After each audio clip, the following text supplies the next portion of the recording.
Guga, você chegou a falar novamente com Mamãe Falei ou não? Falei com Mamãe Falei e, como eu disse há pouco, o Ricardo Salles está aí, acertei, é o Ricardo Salles.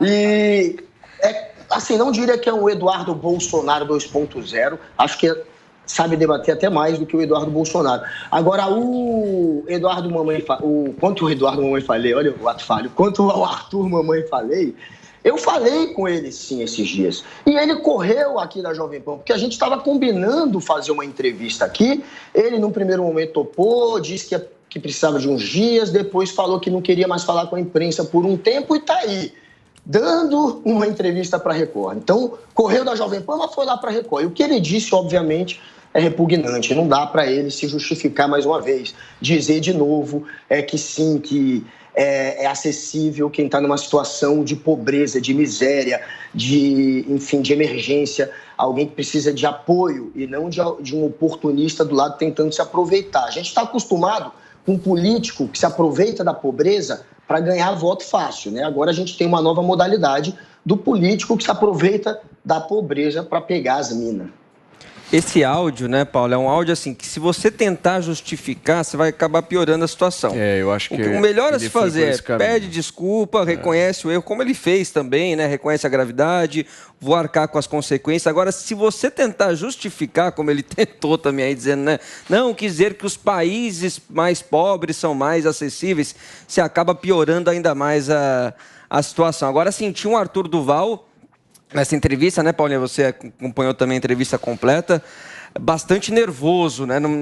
Com uma postura assim que a gente não está acostumado a ver ele, né? Porque ele sempre foi um cara aí do confronto, de se impor, de colocar suas opiniões, mas nessa entrevista, claramente, ele estava bastante acuado, assim, bem nervoso e bem constrangido, né? De ter que ouvir esses áudios também ali, junto com a Carolina Ferraz, né? O Zui, o que o Mamãe Falei quis dizer com essa frase em relação a países pobres serem mais acessíveis? Olha, Paulo, todo mundo erra. Todo ser humano está sujeito ao erro. Então, assim, ele errou. As pessoas poderiam até perdoá-lo por isso. O problema é que ele está tentando justificar. Ele se desculpou, pediu perdão, falou que errou, mas continua tentando justificar uma coisa injustificável. Por dois motivos. O primeiro, ele fala que era só por uma conversa no WhatsApp, que não tinha que ter vazado, tudo mais. Então faz disso que ele fez menos pior?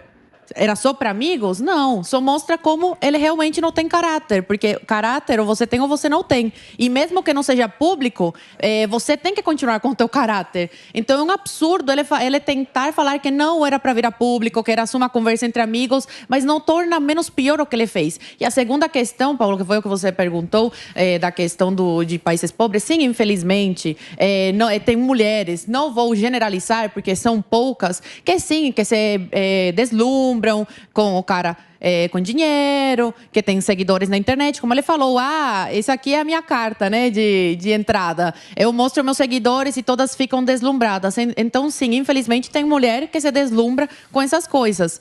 Mas é mais feio que um homem se aproveitar disso, dessa vulnerabilidade dessas mulheres em situação econômica não tão favorável, é a questão da guerra. Está acontecendo uma guerra na Ucrânia. Essas mulheres estão fugindo com crianças de colo, crianças fugindo, andando sem os pais, idosos. Então, é uma questão muito pior. Já dele fazer isso, se aproveitar dessas mulheres por não terem dinheiro, é feio. Agora, piora muito mais ele fazendo isso com essa questão da guerra. Mas sabe o que me espanta? Ucrânia é um país pobre? Agora em situação de guerra... É miserabilidade. Não. A pessoa está sem casa, sem onde sacar seu dinheiro, com gente guerra, da família morrendo. Mas Ucrânia, para fazer aquele tour lá, enfim, os países do leste europeu não são países pobres. Não estamos falando de posso falar só? Independente de se Se você comparar com o resto do IDH, olha o IDH, olha o nível de pobreza desse país. Da pobreza, eles são pobres. Do resto da Europa, eles são pobres. Mas o que me incomoda e que eu acho muito maluco é o Arthur Duval ainda não ter procurado, sei lá, uma ajuda, gente, juro, para entender o que aconteceu. Porque o que me parece é que ele fica ali num lugar de não entender, não endereçar exatamente o que aconteceu e, inclusive, não ver as consequências disso. E é estranho, né? Porque o cara ele é mesmo político. Diz, né, Paulinha, na entrevista, em um momento assim, eu não entendi ainda por que eu disse isso. Pois é, gente, se a pessoa quer entender... Furada, que não entendeu por que disse isso. Não, ele entendeu, mas digo, Salles, quando você vai dar uma entrevista, gente, sei lá, o cara é político, se ele ainda intenta em fazer isso, se é que ele vai conseguir fazer, ele ainda não procurou, juro, uma ajuda de media training, eu tô dizendo até, assim, se ele é uma pessoa tão escrota a ponto de não querer evoluir como ser humano, mas assim, no que ele vai falar, gente, como que o cara vai dar uma entrevista e ainda samba numa dessas que ele dá aí de falar que o país é mais acessível, deixar isso no ar? Quer dizer, a falta também de autocrítica, de entender o erro e olhar, não, agora eu vou ter que me olhar aqui, ou pelo menos projetar uma coisa muito melhor do que eu vinha fazendo, é impressionante. Acho assim, vou no meu freestyle, entendeu? E eu vou até o final aqui. Não vai dar, não tá dando, você entendeu? Salles, eu quero te ouvir. Eu acho que ele está tentando dar uma desculpa para ficar menos feio. Ele sabe exatamente o que ele fez, não tem nada a ver com país acessível, coisa nenhuma. Ele estava dizendo que a menina é fácil, porque as meninas são fáceis porque elas são pobres. É isso que ele quis dizer, não tem nada a ver com país pobre, é mais acessível. Isso é balela, está tentando criar uma história para tentar justificar, dizer, olha, não foi isso que eu quis dizer. Não, ele quis dizer o que ele disse está muito claro. O contexto de todas as mensagens ali, dizendo, mostrando o negócio, querendo impressionar as mulheres com a página do Instagram com não sei quantos mil seguidores, tá certo? Dizendo que vai lamber não sei o que lá, enfim, uma barbaridade atrás da outra. Não tem, essa é o tipo de situação de dizer o seguinte, olha, eu peço a minha desfiliação do partido, renuncio ao mandato de deputado e vou para casa fazer outra coisa, porque realmente não tem explicação para nenhum aspecto daquilo que foi explicado lá. E digo mais, dizer que, mas essa mensagem não era para ser vazada, só depõe ainda mais contra ele, porque deixa claro que ele é uma pessoa enquanto está em privado, com os amigos e tudo mais, e outra pessoa, um personagem, quando está em público. Então, esse argumento de que a mensagem era privada só agrava ainda mais a situação dele. Paulo, deixa eu trazer um outro ponto aqui para a gente discutir sobre esse assunto, porque hoje o blog da Bela Megali no Globo revelou que os integrantes do MBL já estão atuando para minar a candidatura de Sérgio Moro depois desse caso aí de Arthur Duval. Segundo esta coluna, né, o MBL tem um discurso para fora, que é o discurso de não, página virada, estamos juntos com o Moro, mas internamente o discurso é de que a candidatura do Moro já naufragou e que ele já avaliava, até mesmo antes desses áudios, de retirar sua candidatura porque acreditava que já era uma candidatura desidratada. Então, os integrantes aí do MBL estariam, inclusive, até pela reação que o Moro teve aos áudios do Arthur, que foi uma reação bastante firme, os integrantes do MBL estariam atuando contra agora o ex-aliado aí, então, Sérgio Moro. Tem um posicionamento deles aqui há cerca de 1 hora no Twitter dizendo que são inverídicas essas informações que pretendem sabotar a candidatura de Sérgio Moro. A quantidade de ataques e notícias falsas é tão grande que nem saberemos por onde começar a responder. Mantemos nosso apoio a Sérgio Moro e sobreviveremos a esse festival, etc. A maior prova disso é a pronta retirada da candidatura de Arthur para que não afetasse o pleito de Sérgio Moro. Agora, só uma pergunta. Se o MBL deixa de apoiar o Moro, para onde ele vai? Nada. Acho que não adianta nada. Tem a mesma relevância da saída.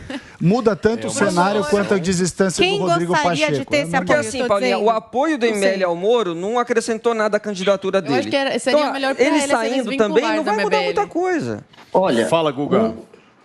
O Moro, ele não tem mais muito onde se agarrar, porque ele está ali no Podemos, mas ele está sendo sabotado pelo partido dele, que quer arrumar uma desculpa para fazê-lo desistir de concorrer à presidência. Então, ele se agarrou, o bote salva-vidas estava sendo, de fato, o MBL. Mas o MBL agora, depois do Kim, com aquela fala sobre partido nazista, e principalmente o Arthur Duval agora, o MBL está sendo visto pelo Moro como um movimento tóxico que pode tirar votos. Então, o Moro agora, nesse momento, não está mais fazendo questão. Mas até antes do Arthur Duval, o Moro via o MBL como uma boia de salvação, já que ele está sendo sabotado pelo Podemos, e ele não tem muito palanque para onde correr. Ele tinha o Arthur Duval e o palanque do Arthur Duval, que seria um candidato ao governo de São Paulo, como um dos seus principais palanques, e ele perdeu isso. E ele agora também não faz questão de estar com o MBL, ele vê o MBL como tóxico. E só para um dado sobre a Ucrânia ele tem um PIB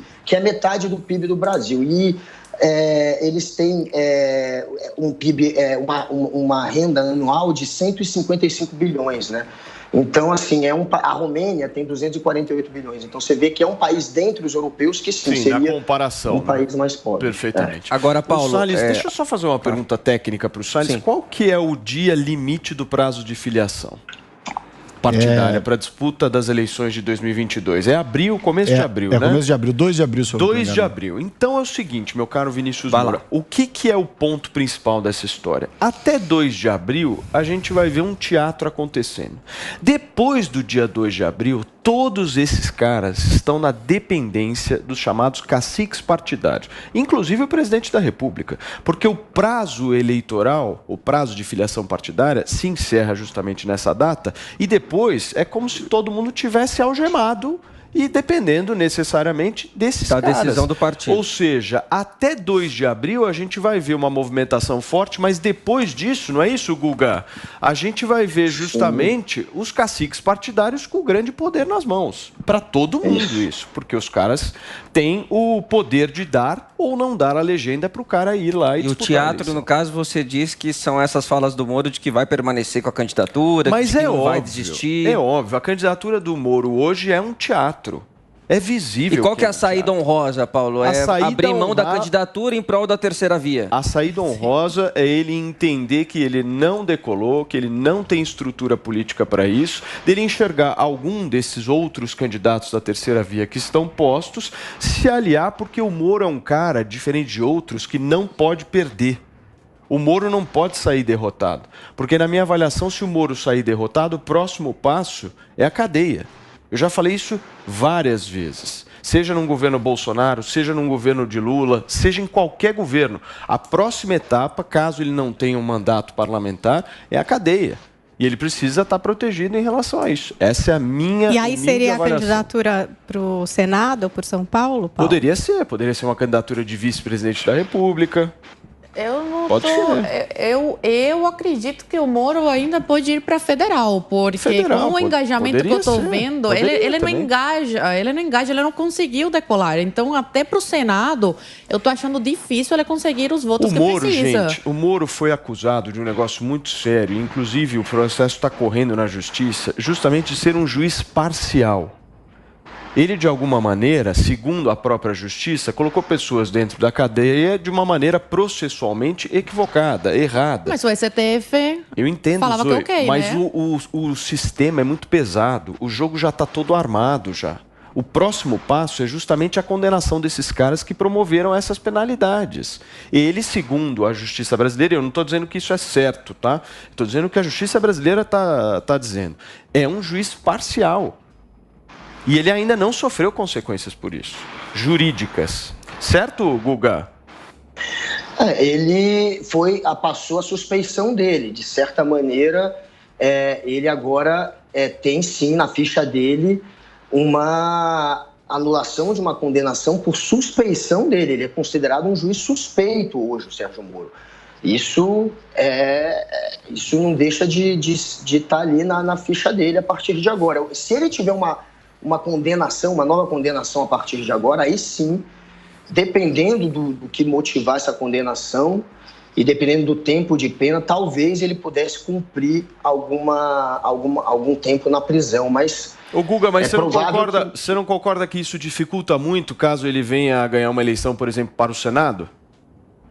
Não, claro que isso tudo vai ser usado contra o Sérgio Moro. Ele agora tem teto de vidro. Ele deixou de ser aquele herói blindado pela imprensa, que era só visto como herói, ninguém procurava os erros dele e ninguém procurava, de alguma maneira, contradizê-lo. E ele passou agora a ser alvo de ataques, tanto de governistas quanto do PT, da oposição, daqueles que também foram alvo dele. E os políticos não gostam do Moro. O Moro ele tem um grande problema que ele tem uma barreira gigantesca no meio político.